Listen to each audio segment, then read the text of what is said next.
and it's sad that but or if we did a thing on the Kennedys, it would take us weeks probably. Crazy, crazy stuff. Yeah, it was. Yeah, it was. It definitely was, and I think that has that was the beginning of the end for him. Actually, um, so those are some of the movies that were in the top 10 last week. Yay! Several I do want to see, and let's see. Yeah, if you don't know about, just look it up, Google it, and at least get a little bit of info on that incident. Okay. Coming up, opening this week, today, Super Troopers 2. That would be interesting, okay? That's one I would probably, wait to see to come out. Super Troopers 2. I love Super Troopers, though. I really did. Okay, the wait is over. Fans like the audience like it. Everyone's favorite law enforcement team is back by popular demand, Super Troopers. And it's about an international border dispute arises between the U.S. and Canada. And of course, the Super Troopers are called in to set up a new highway patrol. It was all right. Yeah. So that came out today. So Super Troopers 2. That took them long enough, didn't it? I Feel Pretty came out today with Amy Schumer, Michelle Williams. That's a comedy, of course. Not so well received so far. We'll see what happens. It's about a woman who struggles with feelings of deep insecurity and low self-esteem that hold her back every single day. She wakes from a brutal fall in an exercise class, believing she is suddenly a supermodel. Yeah, Amy Schumer, she's hilarious. So, yeah, that should be. Have you? Yeah. So, yeah, it's been a while. I'm surprised it took them so long. Another movie opened today, Traffics. Audience liked it. It's an action-packed thriller. Traffic, played by Paula Patton, and Omar Epps is John. Are off for a romantic weekend in the mountains, and they are isolated at a remote estate. The couple is surprised by the arrival of two friends. And just when the weekend starts to get back on track, a violent biker gang turns up and begins to torment them. The foursome are forced to fight for their lives against the gang, who will stop at nothing to protect their secrets. So, I got Paula Patton, Omar Epps, Rosalind Sanchez, Missy Pyle, Luke Goss. So, that is Traffics. A lot of people have been waiting for this Super Troopers 2 to come out. One that Ghost Stories. It offers a well-crafted, skillfully told horror anthology that cleverly toys with genre tropes, while with some devilishly frightful twists. Say that 10 times. Rotten Tomatoes, 85%. Audience is 71 so far. There's 3 spine-tingling tales of terror to haunt your dreams. A debunker of all things paranormal, Professor Philip Goodman, has devoted his life to exposing phony psychics and fraudulent supernatural shenanigans. And that's a mouthful also. On his own television show, his skepticism is put to the test when he receives a file of 3 chilling, inexplicable cases. A night watchman, haunted by disturbing visions, as he patrols an abandoned asylum. Chris! I'm in his warehouse over there. An edgy young man involved in a hellish car accident deep in the woods, and a wealthy former banker visited by the poltergeist spirit of his unborn child. Even scarier, each of these macabre stories seems to have sinister connection to Professor Goodman's own life. Will he believe or not? Martin Freeman is in it. Alex Lothar, Andy Nyman, Paul Whitehouse, Amy Doyle. Ghost stories.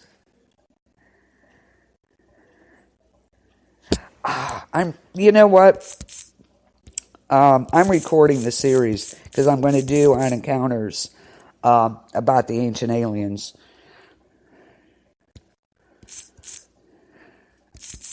I'm recording the whole series on it. So that'll take a couple of weeks to go over. Yeah, it's crazy, isn't it?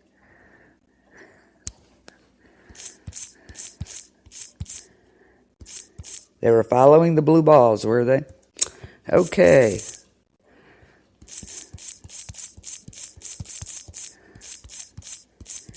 Yeah, I'm recording that whole series. So, that's going to be interesting. Some of that's a little bizarre. Yep, it is hilarious, blue balls. Yep, following the blue balls. So we have, like I said, Ghost Story. Ghost Stories came out. It opened today. Kodachrome. Little Pink House. That's okay, Michelle. Mine comes out all the time. Believe me. Little Pink House. Rotten Tomatoes, 85%. Audience, 95%. Interesting. This is based on the remarkable true story of a small-town nurse named Suzette Kilo, who emerged as a reluctant leader for working-class neighbors in their struggle to save their homes from political and corporate interests bent on seizing the land and handing it over to the Pfizer Corporation. Ooh, Little Pink House. That looks interesting. Catherine Keener, Jean Triplehorn, I'm sorry. Aaron Douglas, Colin Cunningham. That would be interesting. My kid's side always comes out, Michelle. It's all good. The Devil and Father Amorth. No idea. That came out today. This is about years after he changed the landscape of American filmmaking with the 1973's The Exorcist. Director, co-writer, and legendary storyteller William Friedkin moves from fiction to fact with his new documentary, The Devil and Father Amorth. What began as a brief conversation between Friedkin and Father Gabriel Amorth, the head exorcist for the Diocese of Rome for over 30 years. The two professionals who knew of each other's work soon transformed into a once-in-a-lifetime opportunity. As Amorth agreed Friedkin could film an exorcism ceremony. It would be the 9th exorcism for a painfully afflicted woman. This is, I think, this should be really interesting, to say the least. And it would be filmed, of course, by Friedkin alone, no other ones allowed. No light other than the natural light in the room and a small digital camera and mic. That could capture the ritual and its revelations. Combining the startling and singular footage from her exorcism with interviews from priests and psychologists, neurosurgeons, and non-believers, Friedkin guides us on a journey into the twilight world between the boundaries of what we know and what we don't, with a singular and startling guide in the form of the urbane, charming, and funny Father Amorth, a man who laughs in the face of the devil. Figuratively, 9th exorcism of this woman. And this is a documentary.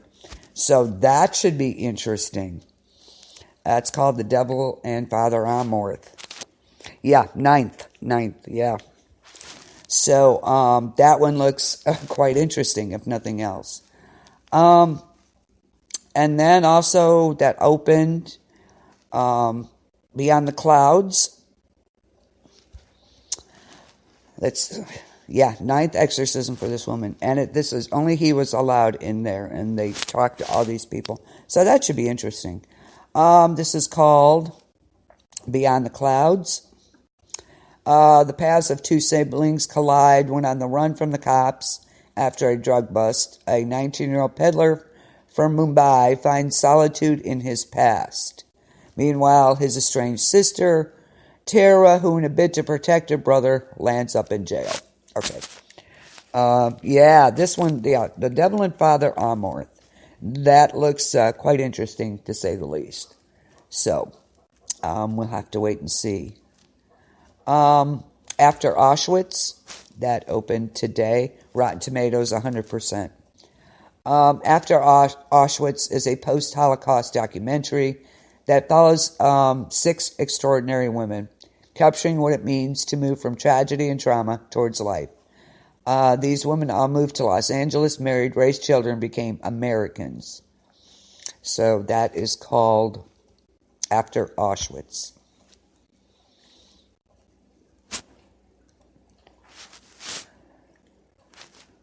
So that should be interesting.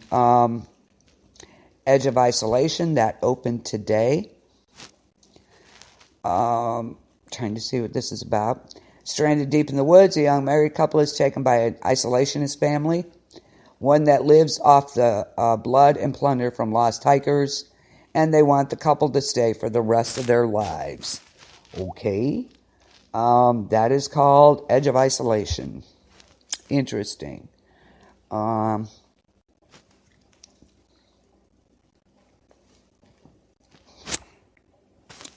Also, Genesis opened today. And this is in 2067 AD.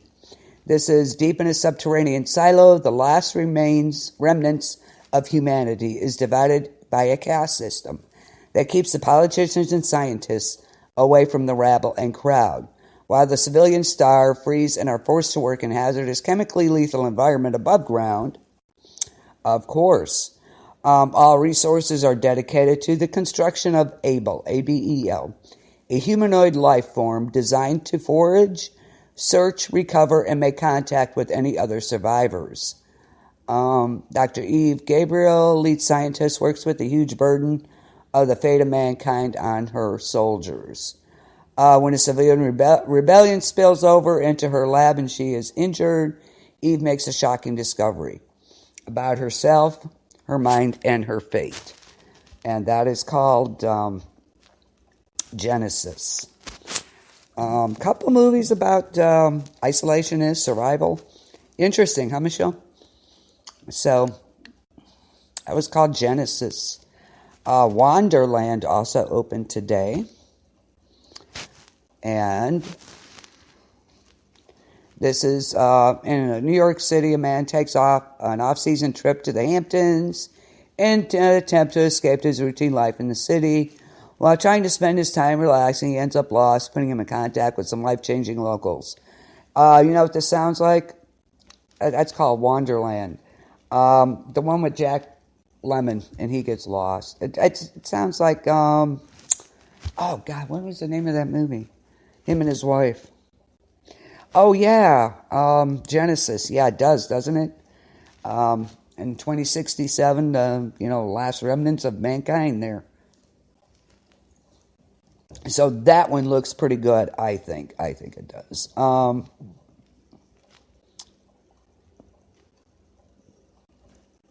What else? That opened today.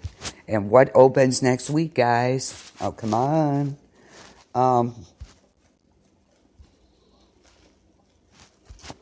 Of course, what we've all been waiting for. Avengers Affinity War. Where will you be? I'll be at work when it opens.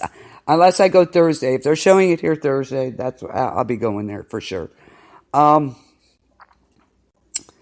If not, it'll have to be the following week. But Avengers Affinity War. Where will you be? Ooh. So everybody's looking forward to it. I'm not looking forward to it. Rumors abound about who's going to die in this movie. And I heard that my favorite, Tony Stark, may not survive this one, so we shall see. I'm kind of worried about this, but Avengers Affinity